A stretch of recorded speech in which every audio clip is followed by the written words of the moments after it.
Hey, what's happening everyone? It's Dealer Destro back with another modern era G.I. Joe review.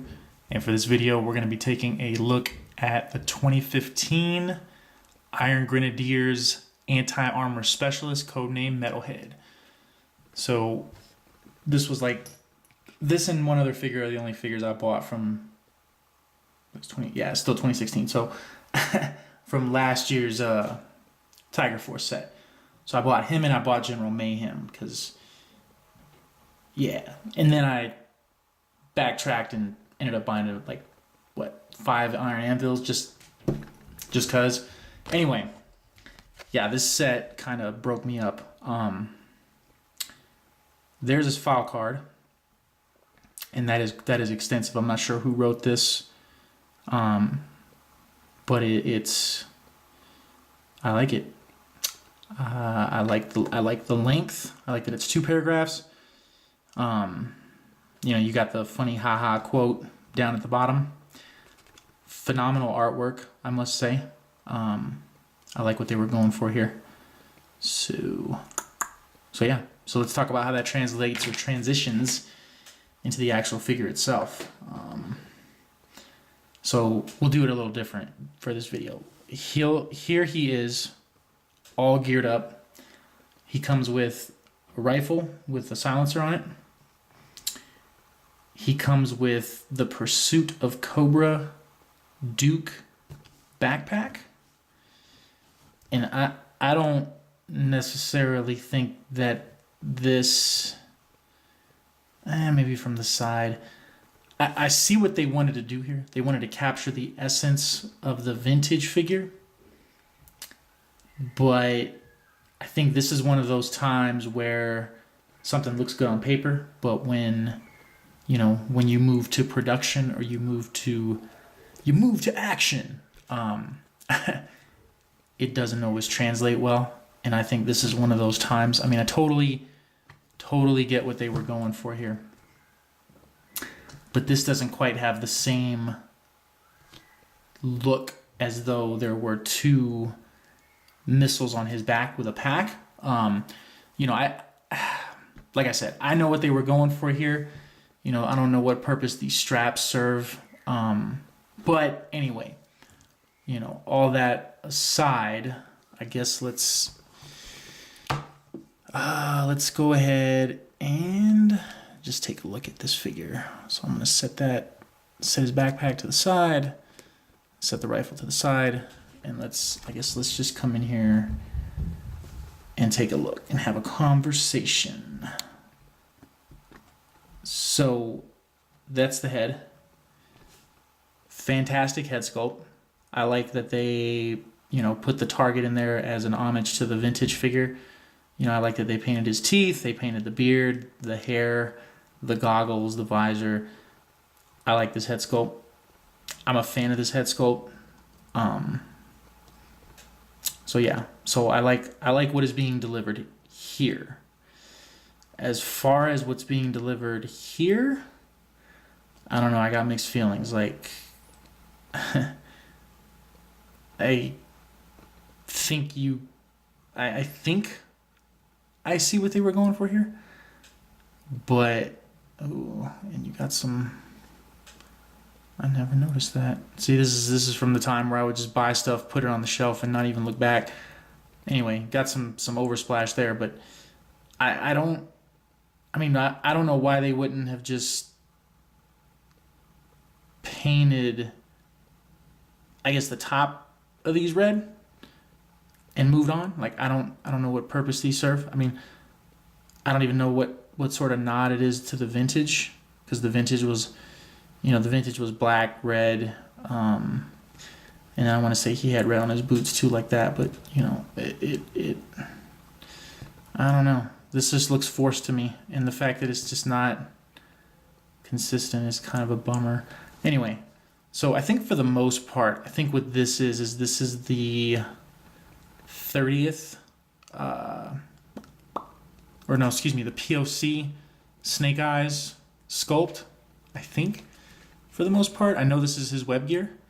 There's no rotation on this. This is glued on at the point. But what I'm going to do now that I'm revisiting this figure, I'm gonna X-Acto knife this off, flip it around, and glue it back on. So the knife handle's coming down here. So, you know, you can get a, like that, drawing the knife handle down, as opposed to,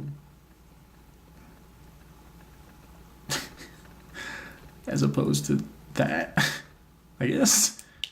I don't know. That's just funny to me. So anyway, so as you saw, also comes with a knife that slides down in here really nice, just like with previous offerings where this mold has been offered. So articulation wise, you know, what you come to expect. The elbow joint is a little, it's okay here, but it's a little fussy when it comes to this side. See how it just kind of flares out, and that just has to do with, you know, the molding and the sculpt and whatnot. He comes with the vest. I do like this. How low can you go, man? You know what? When in doubt, try stuff out. Oh, I can't use my telemacro feature now that I'm in recording. However, rest assured, that looks clean as a whistle. I like that. I like how they stamped that on there. They did that really clean. Is there anything? Oh, it looks like it transitions upward, but you can't see it because this is actually, I think this is glued down. So they must have stamped and then glued over it, which, whatever. What you can see though is nice. I like that they put the Destro emblem on them. This, obviously, it still has the plug-in for the swords. You don't get those. Nothing plugs into here actually. And now that I'm looking at this, I might have to just try like a gray, a different type of web gear that's and gray it out. So moving down, the legs get you great forward articulation. And then if you, yes, this incorporates the double knee. Unfortunately, this is probably all you're going to get out of it because of the sculpt, and that's, I don't know, that's kind of a bummer now that I'm looking at this. So he does come with another, what I'll call the standard issue removable pistol, and the holster is fully functional. So for ankle articulation, you get down, you get back up, and then you get left and right. And then you see how they try to carry over the paint.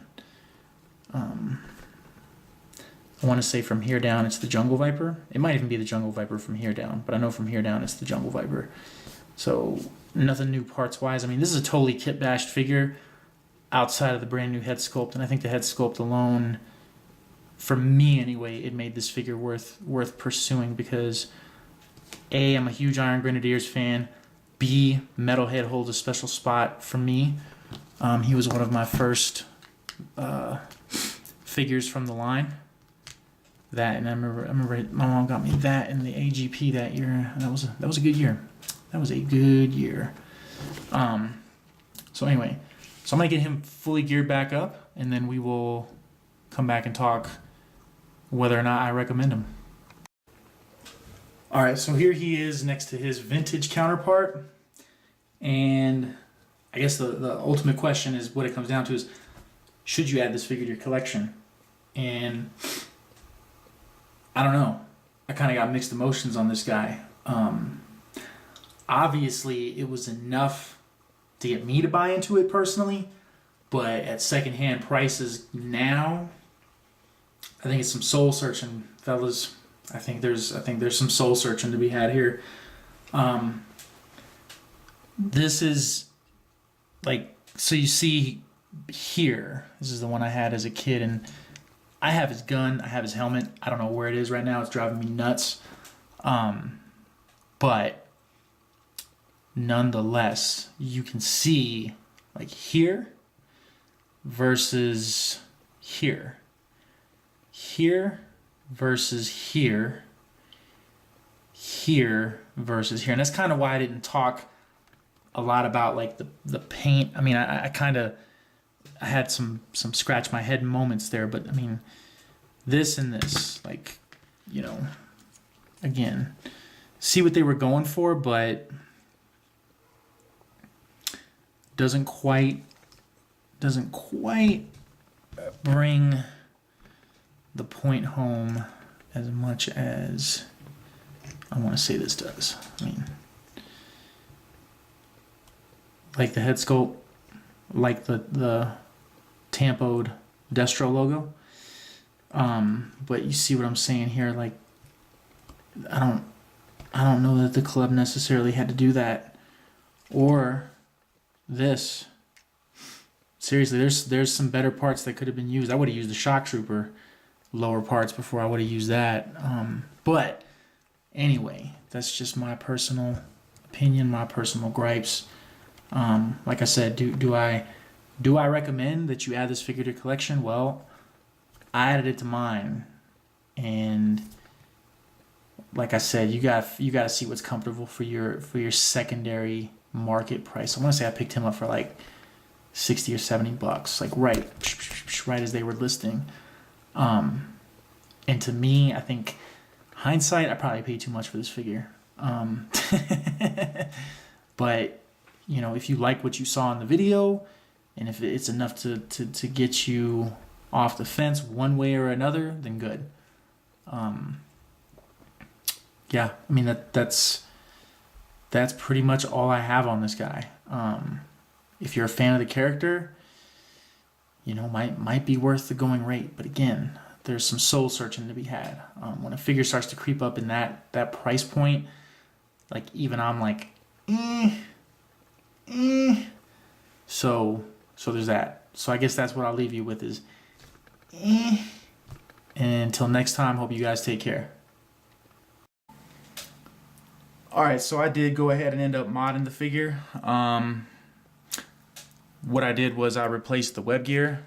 I added some extra gear that I had laying in the fodder bin. Swapped out the lower legs for the Night Adder figure. I think these are the lower legs for the Night Adder figure. Painted the kneecaps, painted the web gear, and as you can see, I don't know, to me this looks better. That's just me. This is how I'm going to be displaying my metal head, because again, you know, the updated head sculpt's great. I even thought about going over these in black, but I'm not sure yet. I'm not sure what I'm going to do with those yet. If I do make any more changes to this figure, I'll post a video, but just real quick looking at it, take his gear off, and then I gave him this rifle. I want to say I got this rifle from Darkwise in a Viper lot that I purchased off him when he was going through the purge. So anyway, that's what it looks like. This is just 25th web gear. I mean, this is the standard issue 25th web gear. Came with Snake Eyes, came with Stalker, came with why am I drawing a blank? I want to say Clutch. No, I think Clutch had a jacket or a vest or something. Anyway, standard run-of-the-mill 25th web gear. I'm not sure what figure this is from. I had this laying in a fodder bin, so I just decided I was going to add it.